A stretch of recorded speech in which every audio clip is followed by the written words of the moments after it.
आज जो हम आपको कहानी सुनाने वाले हैं वह आपके होश उड़ा देगी। यह कहानी एक यतीम लड़की और उसके भाई की है। कैसे वह दोनों एक दिन के अंदर खजाने के मालिक बन गए, इस कहानी को पूरा जरूर सुने। रात का पहर था और जंगल में सन्नाटा छाया हुआ था। हर तरफ अंधेरा छाया हुआ था। हर शाख की हल्की सी सरसराहट भी खौफ की लहर दौड़ा रही थी। राजू अपने 5 साल की बहन नम्रा का हाथ थामे धीरे धीरे आगे बढ़ रहा था। नम्रा के छोटे कदम लड़खड़ा रहे थे। उसकी आंखें खौफ से बड़ी हुई थीं, लेकिन राजू बार बार उसे तसल्ली देता रहा। फिक्र मत करो, मैं हूं ना, तुम्हें डरने की जरूरत नहीं है। दोनों चलते चलते थक गए।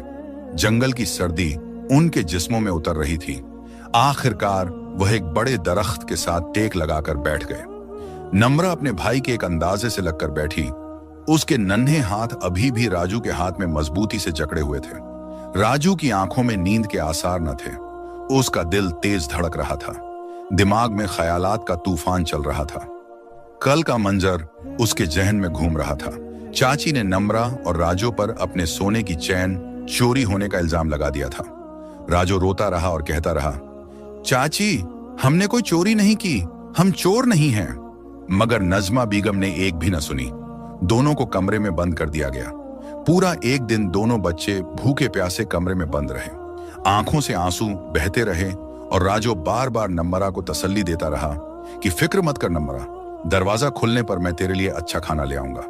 कुछ साल पहले जिंदगी बिल्कुल भी ऐसी नहीं थी। राजू और नम्रा की मां जिंदा थी, जो उनका बहुत ख्याल रखती थी और उनसे बेहद मोहब्बत करती थी। मगर माँ बाप के जाने के बाद उनकी जिंदगी पूरी तरह बदल गई थी। वह दोनों चाची और चाचा के रहम व करम पर आ गए थे। चाची सारा दिन राजू और नम्रा से घर के काम कराती। 5 साल की नम्रा अपने नन्हे हाथों से मुश्किल से घर के काम करती थी। अगर जरा सी भी गलती हो जाती तो चाची मारती और खूब डांटती थी।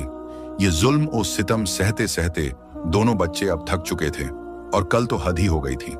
चाची ने दोनों पर इल्जाम लगाया था और कह रही थी कि तुम लोगों को अब सख्त सजा दी जाएगी।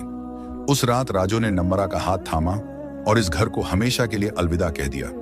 आखिरी बार उसने पलटकर इस घर को देखा और हमेशा के लिए उसे छोड़ आया। उसके दिमाग में सिर्फ एक ही बात थी कि वह और अपने ऊपर और नम्रा पर और जुल्म सहन नहीं कर सकता था। वह तो फिर भी सह लेता, मगर नम्रा अभी बहुत छोटी थी। अब वह घने जंगल में बैठा सोच रहा था कि अब वह कहां जाए, उसकी मंजिल क्या होगी। अगली सुबह सूरज की सुनहरी किरणों ने पूरे गांव को रोशन कर दिया। हर तरफ रोशनी फैल गई, मगर गांव में अभी भी एक गैर मामूली खामोशी छाई हुई थी। जमीला बेगम उठी और जोर जोर से राजू और नम्रा को पुकारने लगी, मनहूसो, कहां मर गए हो? सुबह हो गई है, अभी तक भैंसों को चारा भी नहीं डाला। गांव की फजा में उनकी आवाज गूंज रही थी, लेकिन कमरे की तरफ बढ़कर देखा तो सन्नाटा छाया हुआ था। कमरे में कोई भी मौजूद नहीं था। जमीला बेगम के चेहरे पर परेशानी के आसार साफ थे। नजमा बेगम बाहर आकर अपने पति से कहने लगी, अरे माजिद, इन दोनों मनहूसों का तो कुछ पता ही नहीं है। वह दोनों कमरे के अंदर नहीं है, न जाने कहां चले गए हैं। माजिद ने सुकून भरी मुस्कुराहट के साथ कहा, अगर नहीं पता तो शुक्र अदा करो कि हमारी जान इन दोनों से छूट गई। वैसे भी दोनों के नाम पर अच्छी खासी जमीन थी। यह मुसीबत अगर हमारे गले पड़ती तो जमीन भी हाथ से जाती। फिर वह जमीन के कागजात अपनी बीवी जमीला को दिखाते हुए बोले, ये देखो, ये वह जमीन है। इसको हम बेचकर अपने बेटे को खूब पढ़ाएंगे और बड़ा आदमी बनाएंगे। दोनों एक दूसरे की तरफ देखकर मुस्कुराने लगे और मुस्तकबिल की मंसूबा बंदी में मसरूफ हो गए। मगर वह भूल गए थे कि अल्लाह सब कुछ देख रहा है और जो जुल्म उन्होंने उन 2 मासूम यतीमों पर किया था, उसका हिसाब तो अभी होना बाकी था। जमीला बेगम अपने शौहर माजिद के साथ उस घर में रहती थी। उनका एक ही बेटा था और उसके हवाले से दोनों ने बड़े बड़े ख्वाब देख रखे थे। राजू और नम्रा यतीम हो चुके थे। जब दोनों के माँ बाप का इंतकाल हुआ तो वह चाचा और चाची के सुपुर्द कर दिए गए। जमीला बेगम ने दोनों पर जुल्म की इंतहा कर दी थी। 5 साल की नम्रा मासूम दिल की मालिक घर के सारे काम करती, मगर उस पर किसी का भी रहम ना आता। ये जुल्म ओ सितम दोनों के लिए बर्दाश्त से बाहर हो गया था। जब तक उनके माँ बाप जिंदा थे, वो उनके ऊपर 1 इंच भी नहीं आने देते थे। माँ उनसे बेशुमार मोहब्बत करती थी, अपने हाथों से खाना खिलाती और मोहब्बत भरी बातें करती। मगर उनके जाने के बाद दोनों इस मोहब्बत से महरूम हो गए थे। और वालिदैन के जाने के बाद हालात और भी सख्त हो गए। फिर एक दिन जमीला बेगम ने उन पर इल्जाम लगाया कि उन्होंने चोरी की है और उन्हें सख्त सजा मिलेगी। दोनों को पूरे 2 दिन भूखा रखा गया। रातें खौफ और अंधेरों में गुजरी। एक रात राजू बर्दाश्त से बाहर हो गया। उसने बहन का हाथ मजबूती से पकड़ा, दिल में एक आखिरी हिम्मत बांधी और घर से बाहर निकल आया। वह आखिरी बार उस घर को देखा जहां उसने सिर्फ दुख और जुल्म के लम्हे देखे थे, और फिर अपने दिल में अज़्म लिए जंगल की समत चल पड़ा। अगली सुबह जैसे ही सूरज की पहली किरणें जंगल में पड़ी, राजू और नम्रा की आंखें खुल गईं। राजू ने नम्रा को एहतियात से उठाया और उसका हाथ थामकर आगे बढ़ने लगा। दिल में एक ही सवाल था, यह जंगल कब खत्म होगा? दोनों मुसलसल चलते रहे, थकन के बावजूद आगे बढ़ते रहे।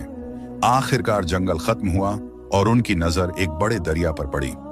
साहिल के किनारे वो दोनों खड़े हो गए और दूर से एक कश्ती आती दिखाई दी। राजू ने फौरन आवाज दी, अंकल हमारी मदद करें, हमें दूसरे शहर जाना है। कश्ती वाला आदमी बच्चों को गौर से देखने लगा और बोला, कश्ती का किराया लगता है, ऐसे ही मुफ्त में नहीं ले जा सकते। राजू ने हिम्मत करके कहा, मेरे पास 50 रुपए हैं, उससे ज्यादा नहीं, लेकिन मैं आपको लौटा दूंगा। शायद आदमी पर तरस आ गया। उसने बच्चों को कश्ती में बिठाया और समंदर की तरफ रवाना कर दिया। राजू और नम्रा दोनों सहमे हुए कश्ती में बैठे थे। दिल में बेयकीनी थी, न जाने उनकी मंजिल क्या होगी। कश्ती एक अनजान इलाके में रुकी। नम्रा और राजू उतरे और हाथ थाम कर आगे बढ़ने लगे। रास्ते में एक आदमी मिला। राजू ने पूछा, क्या यहाँ पर कोई रहाइश की जगह है? आदमी ने जवाब दिया, हाँ, ये जंगल पार करो, उसके आगे एक गांव है। राजू ने बहन का हाथ मजबूती से पकड़ा और आगे बढ़ता रहा। दोनों घने जंगल से गुजर रहे थे। भूख ने उन्हें थका दिया था। नम्रा ने भाई का हाथ पकड़कर बेबसी से कहा, भाई भूख लगी है, कुछ खाने को दे दें। राजू बस उसके चेहरे को देखकर खामोश रह गया। तभी उनकी नजर एक सेब के दरख्त पर पड़ी। वह दोनों सेब तोड़कर खाने लगे और अल्लाह का शुक्र अदा किया। थोड़ी सी ताकत जिस्म में वापस आ गई। वह आगे बढ़ते रहे। अचानक उनके कानों में किसी के कराहने की आवाज पड़ी। इर्द गिर्द देखा तो किसी का पता न चला। थोड़ा आगे बढ़े तो एक बुजुर्ग दरख्त के साथ टेक लगाए बैठे थे। पैर में चोट लगी थी और वह कराह रहे थे। राजू फौरन आगे बढ़ा और बोला, क्या मैं आपकी मदद कर दूं? वह पानी लेकर बुजुर्ग के मुंह पर पहुंचाया। बुजुर्ग ने पानी पिया और आंखों में थोड़ी रोशनी आई। राजू ने जल्दी से जेब से रूमाल निकाला और बुजुर्ग के पैर पर बांध दिया। बुजुर्ग के चेहरे पर नरम मुस्कुराहट आई और वह बोले, तुम दोनों कौन हो? इस घने जंगल में क्या कर रहे हो? राजू ने कहा, हमारा कोई भी नहीं है, हम गांव की तरफ जा रहे हैं कि शायद कोई रहने का ठिकाना मिल जाए। बुजुर्ग के चेहरे पर मुस्कुराहट आई और वह बोले, तुम दोनों मेरे साथ आओ, मैं इसी गांव में रहता हूं और अकेला हूं। राजू और नम्रा को लगा कि शायद अल्लाह ने उनके लिए गैब से मदद भेजी है। वह बुजुर्ग के साथ उसके घर गए। बुजुर्ग ने दोनों को खाना दिया। दोनों बहुत भूखे थे।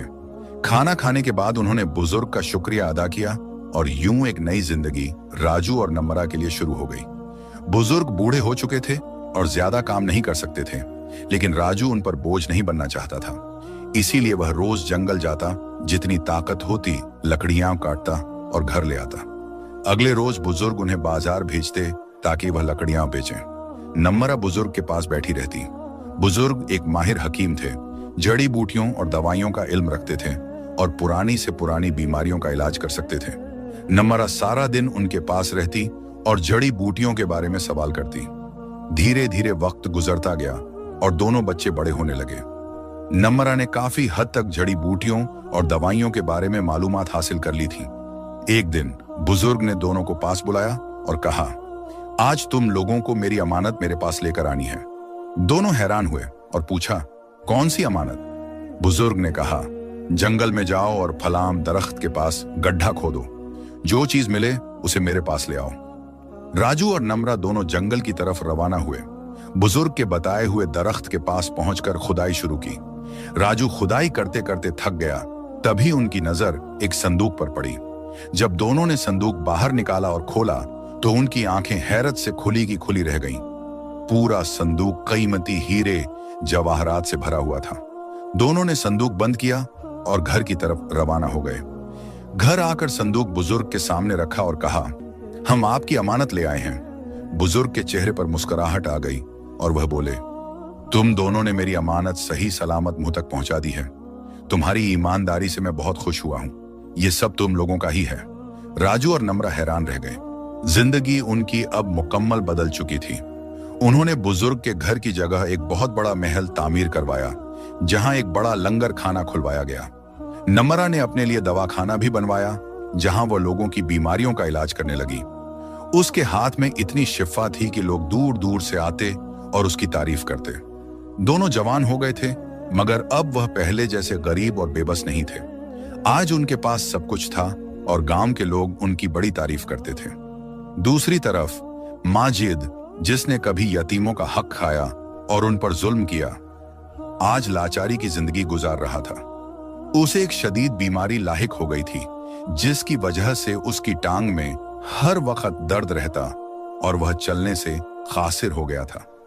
घर में फाका की नौबत आ गई थी। नज़मा पछता रही थी। सब कुछ हाथ से निकल चुका था। वह बेटा जिसके लिए उन्होंने यतीमों का हक छीना, उसके लिए सारी उम्र कमाते रहे, वह पढ़ लिख कर परदेश चला गया और कह गया, मैं बोझ नहीं उठा सकता। अब माजिद और नज़मा अपने गुनाहों का एहसास कर रहे थे। माजिद ने जितनी जमा पूंजी थी वह अपनी इलाज पर लगा दी थी, मगर कोई फायदा न हुआ। एक दिन माजिद के पुराने दोस्त आए और बोले, अरे माजिद, मैंने सुना है कि दूसरे गांव में एक लड़की रहती है। वह हकीमी और जड़ी बूटियों से दवाई बनाती है। चाहे बीमारी जितनी भी पुरानी हो, वह ठीक हो जाती है। उसके बारे में काफी चर्चे हैं। यह सुनकर माजिद की आंखों में उम्मीद की किरण जागी। अगले ही रोज वह नज़मा के साथ कश्ती में सवार होकर दूसरे गांव की तरफ रवाना हो गया। जब वह दोनों दूसरे गांव पहुंचे और उस महल नुमा घर को देखा तो हैरत ज्यादा रह गए। अंदर दाखिल होकर दवाखाने में बैठ गए। कुछ लम्हों के बाद एक 20 साल की खूबसूरत लड़की अंदर दाखिल हुई। जब उसने माजिद और नज़मा को देखा, वह भी हैरत में पड़ गई। यह कोई और नहीं बल्कि उसके चाचा और चाची थे। माजिद ने कहा, मेरी टांग में कई सालों से दर्द है, मैं चल भी नहीं सकता। नम्रा संजीदगी से सुन रही थी। फिर उसने जड़ी बूटियां पीसकर दवाई बनाई और माजिद की तरफ बढ़ाते हुए बोली, आप इसको खाएं, इससे आपको अफाका होगा। माजिद और नज़मा ने दवा लेकर वहां से लौट आए। उस गांव में उन्होंने एक छोटा सा मिट्टी का घर किराए पर लिया और वहीं रहने लगे। उनके जाने के बाद नम्रा फौरन घर के लाउंज में आई और राजू को देखकर बोली, भाई, मुझे आपको एक बहुत जरूरी बात बतानी है। राजू ने पूछा, क्या बात है? नम्रा बोली, आज चाचा और चाची आए थे। राजू भी हैरान रह गया। फिर नम्रा ने रजो को सारी बात बता दी। उसने बताया कि किस तरह चाचा और चाची उसके पास आए थे और चाचा की टांग का मसला है। वह काफी अरसे से बीमार है। नम्रा ने कहा, मैंने उन्हें दवाई दी है, शायद अल्लाह के करम से वह ठीक हो जाए। यह सुनकर रजो के चेहरे पर गहरी सोच की परछाइयां लहरा गईं। वह कुछ लम्हे खामोश रहा, फिर आहिस्ता मगर पुरवकार लहजे में बोला, नम्रा, हम अभी उनके सामने यह जाहिर नहीं करेंगे कि हम ही रजो और नम्रा हैं। उसने नम्रा की तरफ देखते हुए कहा, तुम उनका इलाज जारी रखो और हम दोनों मिलकर उनका ख्याल रखेंगे। आखिर जो भी है वह हमारे अपने हैं। फिर उसकी आवाज में शुक्र और इत्मीनान घुल गया। और वैसे भी देखो, आज हम कितनी अच्छी जिंदगी गुजार रहे हैं। अल्लाह ने हमें सब कुछ दे दिया है। नम्रा ने खामोशी से सिर हिला दिया। उसकी आंखों में शुक्र भी था और दिल में एक गहरा सुकून भी। माजिद रोजाना नम्रा के पास आता था। नम्रा की दी हुई दवाइयों से उसकी हालत में काफी अफाका हो चुका था, मगर नम्रा ने अब तक उस पर जाहिर नहीं होने दिया था कि वह खुद नम्रा ही है। यह भी एक मामूल का दिन था। सादा से घर के सहन में माजिद बैठा गहरी सोच में गुम था। उसके चेहरे पर अजीब सी उदासी और सोच की लकीर खींची हुई थी। जब नज़मा ने यह देखा तो आहिस्ता से पूछा, क्या बात है, क्या सोच रहे हो? माजिद ने गहरी सांस ली और बोला, मैं यही सोच रहा हूं कि मेरी अपनी औलाद ने हमारे साथ क्या सुलूक किया। और जरा उन लोगों को देखो, ये लोग कितने अच्छे हैं। वह बच्ची कितनी मोहब्बत और लगन से हमारा इलाज कर रही है और एक पैसा भी नहीं लेती। वह कुछ लम्हे रुका, फिर भरी हुई आवाज में बोला, और उसका भाई, उसने तो मेरी बहुत मदद की है। हमें पैसे भी दिए, हमारे घर का किराया भी वही अदा करता है और हर वक्त हमारा ख्याल रखता है। जबकि हमारी सगी औलाद देखो हमारे साथ क्या कर गई। ये कहते हुए माजिद की आवाज भर गई। नज़मा की आंखें भी नम हो गईं। दोनों के चेहरों पर दुख और परेशानी साफ झलकने लगी। माजिद आहिस्ता आहिस्ता सेहतयाब हो रहा था। दवाइयां अपना असर दिखा रही थीं और उसकी टांग अब पहले से कहीं बेहतर होने लगी थी। नज़मा हर वक्त अल्लाह के हुजूर हाथ उठाए रहती। वह रो रो कर दुआ करती कि या अल्लाह, हमारे गुनाह माफ फरमा दे और किसी तरह रजो और नम्रा को हमसे मिला दे ताकि हम उनसे माफी मांग सकें। यूं ही दिन गुजरते गए। यह भी एक मामूल का सा दिन था। नज़मा और माजिद दोनों हवेली आए हुए थे। वह लाउंज में खामोशी से बैठे किसी के आने के इंतजार में थे। अचानक माजिद को प्यास महसूस हुई। उसने नज़मा की तरफ देखा तो नज़मा ने नरमी से कहा, मैं तुम्हारे लिए पानी लेकर आती हूँ। नज़मा जैसे ही किचन की तरफ बढ़ी और पानी लेकर वापस पलटी तो अचानक उसकी नजरें सामने दीवार पर लगी एक तस्वीर पर जा ठहरी। अगले ही लम्हे उसकी आंखें हैरत से खुली की खुली रह गईं। उसके हाथ से पानी का गिलास छूट गया और जोर की आवाज के साथ जमीन पर गिरकर टूट गया। दीवार पर लगी उस तस्वीर में कोई और नहीं बल्कि राजू और नम्रा थे। ये उनके बचपन की तस्वीर थी जिसमें वह दोनों एक बुजुर्ग के साथ बैठे मुस्कुरा रहे थे। तस्वीर देखकर नज़मा के कदमों तले से जैसे जमीन निकल गई हो। वह साकित खड़ी रह गई। गिलास टूटने की आवाज सुनकर माजिद भी वहां आ गया। जैसे ही उसकी नजर तस्वीर पर पड़ी वह भी हक्का बक्का रह गया। वह हैरत और बेयकीनी के आलम में तस्वीर को देखता रह गया। नज़मा लड़चती हुई आवाज में बोली, क्या यह घर राजू और नम्रा का है? हमें उन दोनों से पूछना चाहिए। उसी लम्हे राजू और नम्रा वहां आ गए। जब उन्होंने चाचा और चाची को इस हालत में देखा तो दोनों रुक गए। राजू ने गहरी सांस ली और कहा, आप दोनों ने हमें पहचान लिया है ना? फिर उसने खुद को संभालते हुए कहा, मैं राजू हूं और यह नम्रा है। नम्रा की आवाज में दर्द छुपा हुआ था। वही राजू और नम्रा जिन्हें कभी आप दोनों ने जुल्म और सितम का निशाना बनाया था। यह सुनते ही माजिद और नज़मा के चेहरे फक हो गए। शर्मिंदगी के बोझ तले दोनों के सर झुक गए। अल्फाज जैसे उनके होंठों से छिन गए हों। अगले ही लम्हे माजिद और नज़मा ने राजू और नम्रा के सामने हाथ जोड़ दिए और आहिस्ता आहिस्ता बोलने लगे, खुदा के लिए हमें माफ कर दो, हम बहुत गुनहगार हैं। जिस जमीन के लिए हमने तुम पर जुल्म ढाया वह हमारे किसी काम ना आई। जिस औलाद के लिए हमने यतीमों का हक छीना वह हमें कभी फायदा न दे सकी। शुरू से लेकर हम बहुत गुनहगार रहे हैं और यह हमारे गुनाहों की सजा है। दोनों बिल कर रोते रहे और राजू और नम्रा की आंखों में भी आंसू आ गए। दिल पर बोझ सा था पर दिल में रहम और शफकत ने जगह बना ली थी। राजू आगे बढ़ा, उनके हाथ थाम लिए और बोले, चाचा फिक्र मत करें, मैंने आपको माफ कर दिया है। मैं सोचता हूं कि शायद वह घर छोड़ देना ही मेरे लिए बेहतर था। अगर मैं वह घर न छोड़ता तो शायद आज मैं उस मकाम पर न होता। मैं तो अल्लाह का शुक्र अदा करता हूं जिसने मुझे इतना दिया कि मैं खुश हूं। यह सुनकर दोनों की आंखें शर्मिंदगी से झुक गईं। उन्हें यकीन आ गया कि जिन्हें अल्लाह कुछ देना चाहता है दुनिया की कोई ताकत नहीं रोक सकती। जो यतीम, मजलूम और बेबस लगते थे आज उनके सामने उस मकाम पर थे कि वह दोनों खुद बेबस और छोटे लग रहे थे। माजिद और नज़मा वहां से खामोशी से वापस पलट गए। दिल भरा हुआ था और सामना करने की हिम्मत न थी, मगर दवा ने असर दिखाना शुरू कर दिया था। माजिद की टांग आहिस्ता आहिस्ता ठीक होने लगी। एक दिन खामोशी के साथ वह अपने गांव की तरफ वापस लौट आए। दिल में शर्मिंदगी, दिल में पछतावा और जहन में यह सोच कि उन्होंने जो जुल्म किया उसका हिसाब उन्हें देना ही पड़ता। वह सोच रहे थे, हमें लगता था कि राजू और नम्रा शायद कहीं भीख मांग रहे होंगे या शायद आज तक मर चुके होंगे, लेकिन आज जिस मकाम पर अल्लाह ने उन्हें पहुंचाया है वह देखकर हम खुद हैरत में पड़ गए। और यूं एक बार फिर साबित हुआ, बेशक अल्लाह जिसे चाहता है उसे नवाज देता है और यतीमों का हक खाना बड़ा गुनाह है, उसका हिसाब इंसान को देना ही पड़ता है। अगर इस कहानी ने आपके दिल को छुआ हो और कहानी अच्छी लगी हो तो चैनल को सब्सक्राइब करें और कमेंट में बताएं कहानी कैसी थी। हमें सपोर्ट करें ताकि ऐसी कहानियां हम आपके लिए लाते रहें।